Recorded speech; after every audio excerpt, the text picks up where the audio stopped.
이 시간 우리에게 주시는 하나님의 말씀은 신약성경 마태복음 7장 7절에서 12절까지의 말씀입니다.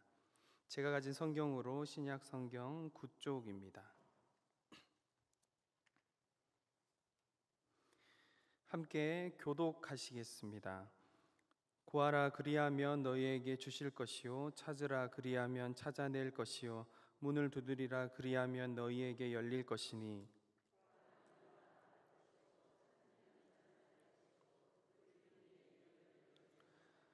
너희 중에 누가 아들이 떡을 달라 하는데 돌을 주며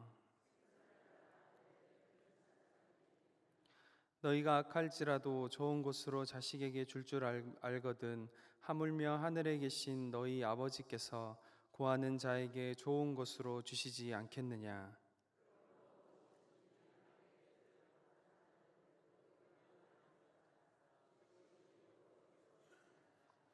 아멘. 인터넷이 발전하면서 우리는 많은 정보가 넘쳐나는 시대를 살고 있습니다.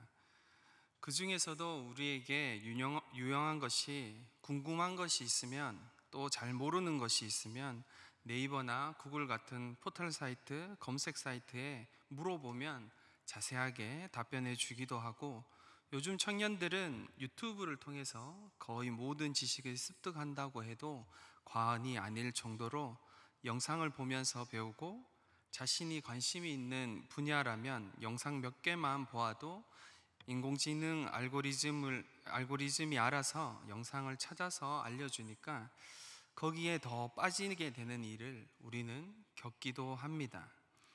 그 중에서도 현대인들에게 가장 많은 관심을 가지고 있는 카테고리가 건강과 돈일 것입니다. 청년들에게는 직업과 연애일 것이고요. 그래서 어떤 글이나 영상의 제목에 이런 제목의 유가 많습니다.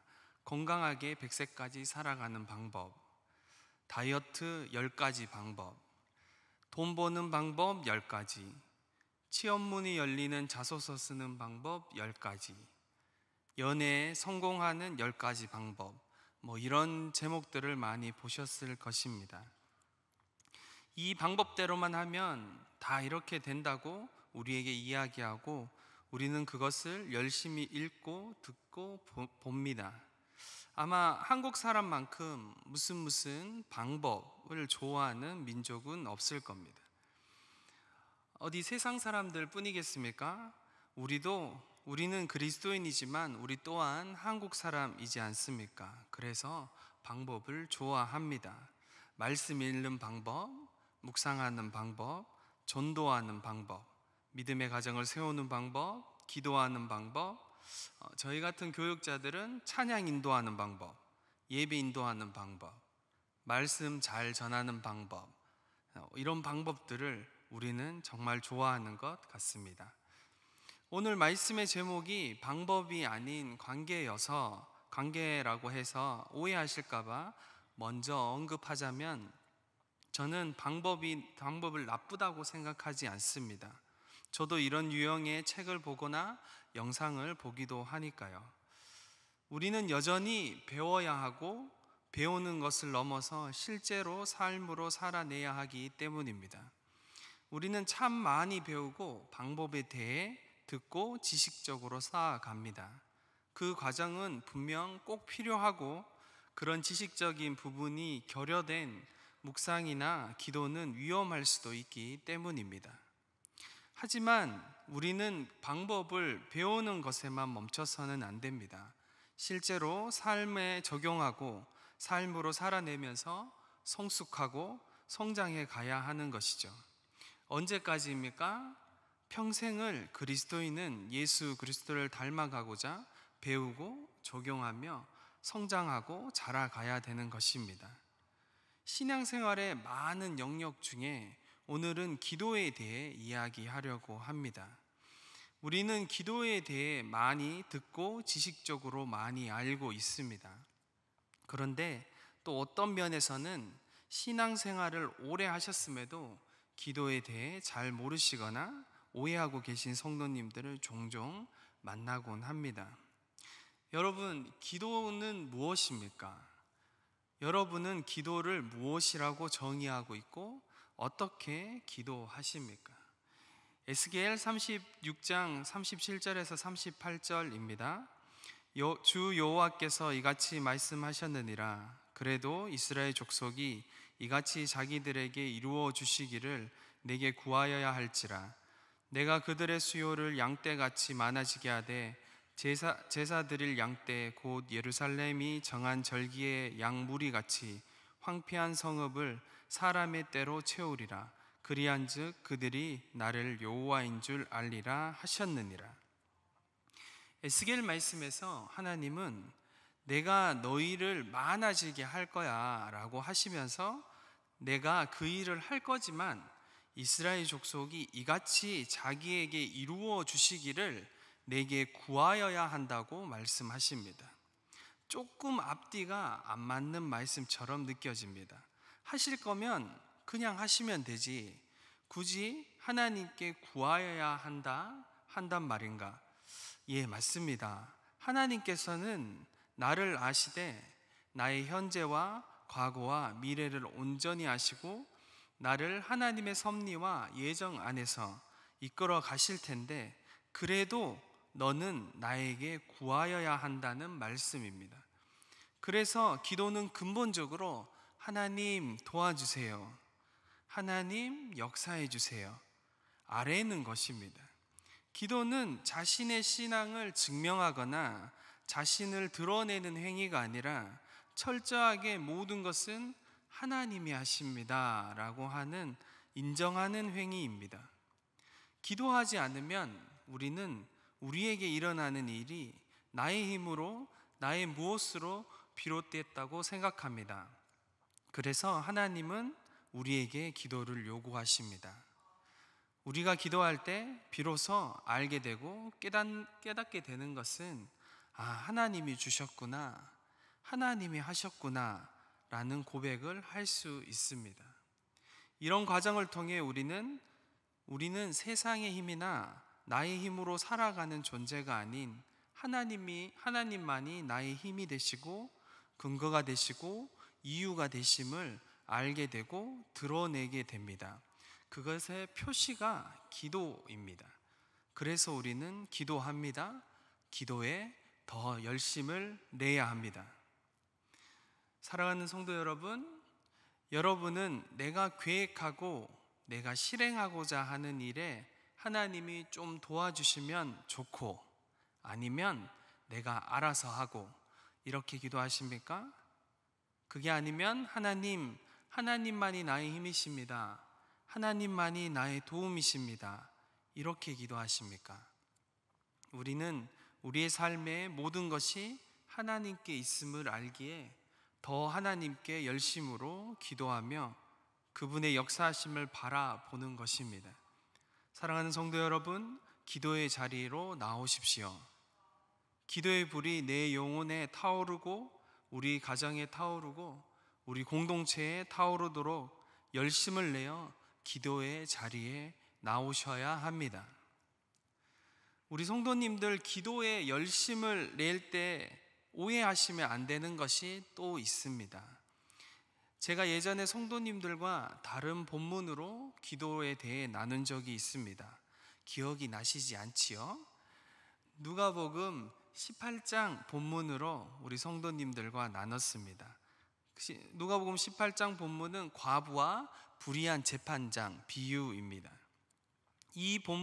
그 본문에서 잘못 이해하면 끈질기게 기도해라, 그럼 하나님이 다 들어주신다, 열심히 기도해라, 그럼 하나님이 다 들어주신다는 것이 이 비유의 핵심이 아니라고 그때 말씀드렸습니다. 핵심은 무엇입니까? 끈질기게 믿음으로 기도해야 되는 건 맞지만 나의 뜻과 내가 하고 싶은 것에 하나님을 맞추는 것이 아니라 하나님이 누구인지 아는 것이 중요하다고 하였습니다. 이 비유에는 전제가 있습니다. 18장 1절입니다. 예수께서 그들에게 항상 기도하고 낙심하지 말아야 할 것을 비유로 말씀하여, 전제는 두 가지이죠. 항상 기도하고 낙심하지 말아야 한다. 뒤집어서 한 번 더 이야기하면, 첫째는 제발 기도 좀 해라, 내가 들어주겠다, 이 말씀이시고, 두 번째는 들어주지 않는다고 낙심하지 말아라, 나는 너의 아버지이다 라는 말씀입니다. 과부가 왜 재판장에게 그렇게 끈질기게 매달리고 찾아갑니까? 본인에게는 그 문제를 해결할 수 있는 능력이 없다는 것을 뼈저리게 알고 있기 때문입니다.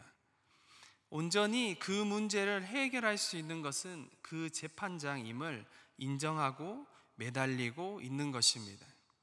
우리가 열심을 내되 나의 뜻에 하나님의 뜻, 하나님을 맞추는 것이 아니라 하나님이 그 모든 문제를 해결하실 수 있는 분이심을 알고 인정하며 믿음이 선행되어야 합니다.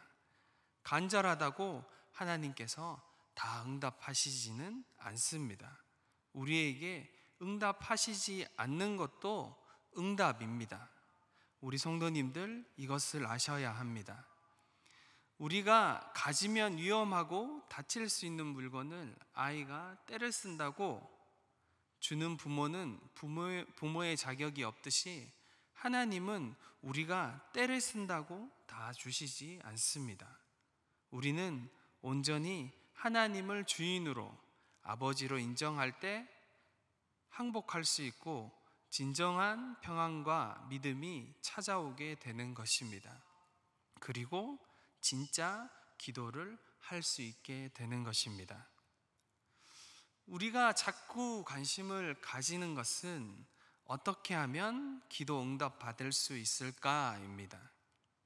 오늘 본문의 말씀처럼 구하라 라고 하셔서 열심히 구하는데 왜 응답을 받을지 못하는 걸까? 찾으라고 해서 열심히 찾았는데, 두드리라고 해서 정말 열심히 두드렸는데 왜 나에게 열리지 않는 거지?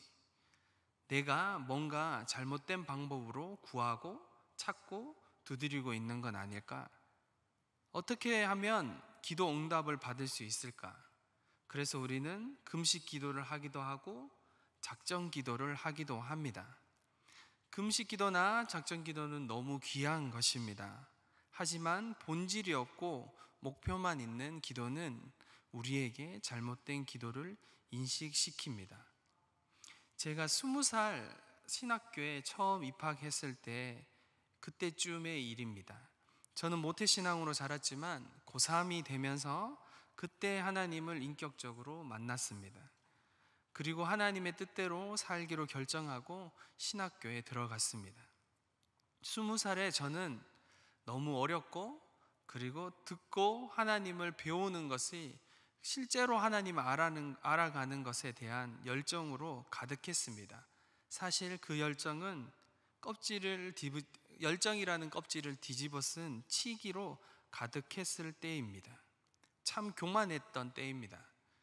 그때 학교 도서관에서 저의 시선을 끄는 책이 있어서 대출받아 읽기 시작했습니다. 그 책의 제목은 5만 번 응답받은 조지 뮬러의 기도. 저는 속으로 이렇게 생각했습니다. 이 책이다.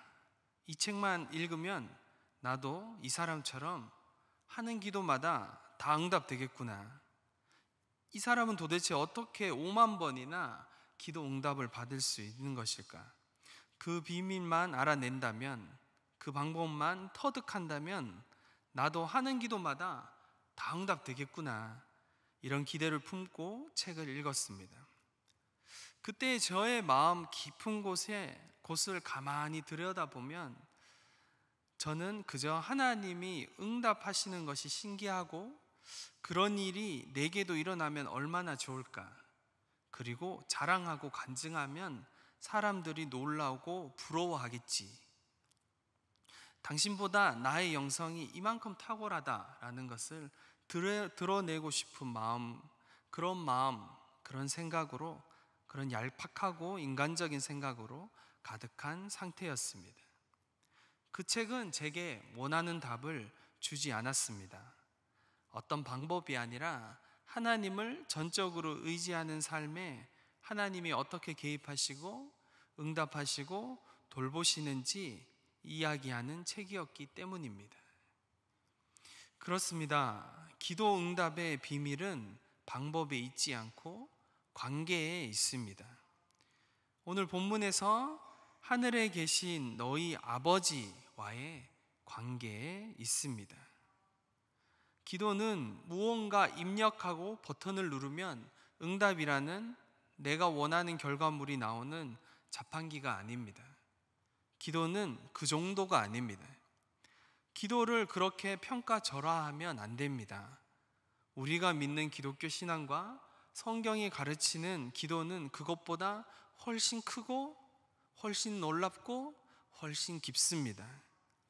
기도는 무엇을 얻어내기 위한 기법이 아니라 우리에게 이미 주어진 구원의 은혜, 하나님의 자녀라는 신분으로 아버지 되시는 하나님 앞에 나아가 그분과 관계하는 것입니다.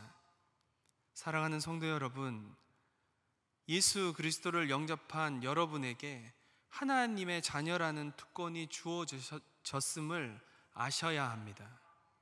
지식적으로 아는 것이 아니라 하나님 아버지와의 관계 안에서 발견되고 이해되며 누리셔야 합니다. 여러분, 이것은 특권입니다. 놀라운 은혜입니다. 우리 하나님 아버지는 자녀의 정당한 요구를 오래 참으시는 분이 아니십니다. 속히 응답하시는 분입니다. 또한 잘못된 요구에는 선하신 하나님 아버지께서 응답하시지 않으시는 분이십니다. 때론 우리가 생각했던 시간과 다른 때에 응답하시기도 합니다. 그분이 선하시며 우리를 사랑하시며 우리를 알고 계신 하나님 아버지이시기 때문입니다. 제가 앞에서 쭉 이렇게 이야기하다 보면 성도님들 중에는 이런 생각을 하실 수도 있습니다. 목사님, 그런데 왜 제 기도는 안 들어주실까요? 똑같은 자리에 머물러 계신 분이 계시고, 또 어떤 분은 목사님, 그런데 어떤 기도는 하고 어떤 기도를 하지 말라는 말씀인가요? 어떻게 기도해라는 이야기예요? 이렇게 생각하시는 분들이 있습니다. 말씀을 앞에서부터 정리하며 오늘 본문에서 예수님은 비밀 하나를 더 말씀하십니다. 12절입니다. 그러므로 무엇이든지 남에게 대접받고자 하는 대로 너희도 남을 대접하라. 이것이 율법이요 선지자니라.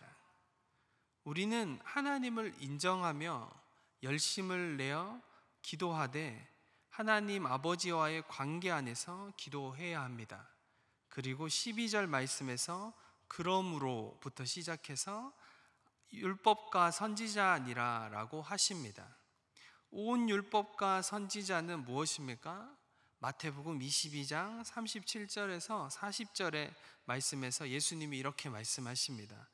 예수께서 이르시되 내 마음을 다하고 목숨을 다하고 뜻을 다하여 주 너의 하나님을 사랑하라 하셨으니 이것이 크고 첫째 되는 계명이요 둘째는 그와 같으니 내 이웃을 내 자신같이 사랑하라 하셨으니 이 두 계명이 온 율법과 선지자의 강령이니라. 오늘 본문 12절과 연결해서 이해하면 이렇게 이야기합니다.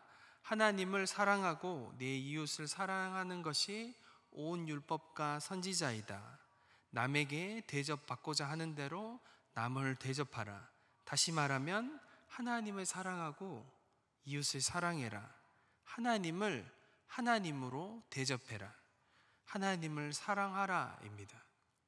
여러분, 하나님께 대접받고 싶은 대로 하나님을 대접하십시오. 우리는 기도할 때 하나님을 하나님으로 아버지로 대접하고 있습니까? 우리가 하는 많은 기도에서 우리는 하나님을 하나님으로 대접하고 있는지 돌아보셔야 합니다. 하나님을 사랑함으로부터 기인한 기도를 하고 있는지 아니면 나의 뜻과 내가 원하는 기도만 하고 있는지 돌아보셔야 합니다. 사랑하는 성도 여러분, 아버지 하나님을 더 사랑하십시오. 더 깊은 관계의 부르심으로 나아가십시오. 예수님의 이름으로 기도합니다를 먼저 시작으로 기도해 보십시오. 뒤에 하시지 마시고요. 예수님이 나의 삶에 행하신 일을 먼저 기억하고 자녀된 나의 신분을 먼저 확인하면 우리가 드리는 대부분의 기도 중에 하나님의 뜻에 맞지 않는 기도, 예수님의 이름으로 기도하기 시작할 때 내 뜻이 먼저 드러나는 기도는 대부분 걸러지게 됩니다. 사랑하는 성도 여러분, 기도의 자리에 나오십시오. 지금은 기도할 때입니다. 열심을 내어 기도하십시오. 하나님을 주인 되심을 전적으로 인정하며 기도하십시오. 하나님이 아버지 되시고 나는 그의 자녀임을 확인하십시오. 다른 곳에서 확인하시지 마시고 기도의 자리에서 그것을 확인하며 하나님 앞에, 하나님 아버지 앞으로 나아가십시오. 사랑이시며 선하신 하나님께서 정당한 자녀의 요구를 속히 응답하실 것입니다. 아버지 하나님과의 더 깊은 관계로, 더 사랑의 관계로 나아가는 저와 여러분 되기를 간절히 바랍니다. 기도하시겠습니다. 사랑하는 하나님, 우리는 기도할 때마다 하나님과의 관계는 잃어버리고 당장 처한 문제와 내가 속한 일, 내가 하고 싶은 것에만 관심이 너무 가 있음을 고백합니다. 오늘 말씀을 통하여서 다시 한번 아버지 하나님을 바라보고 하나님 아버지 안에서 우리가 자녀된 것을 다시 확인하며 주님 앞에 나아가 기도할 때마다 하나님과의 더 깊으신 관계 안으로 나아가는 우리 모두 될 수 있도록 역사하여 주옵소서. 성령님, 기도할 때마다 말씀하여 주시고 기도할 때마다 주님을 더 깊이 누리게 하시며 자녀된 우리의 특권이 얼마나 크고 놀라운 것인지 알게 하여 주시기를 기도합니다. 그래서 우리의 삶 안에 기도의 자리가 회복되게 하시고 하나님과 함께하고 하나님과의 친밀감이 더 깊어지는 우리의 삶 될 수 있도록 역사하여 주옵소서. 감사를 드리며 예수 그리스도의 이름으로 기도드리옵나이다. 아멘.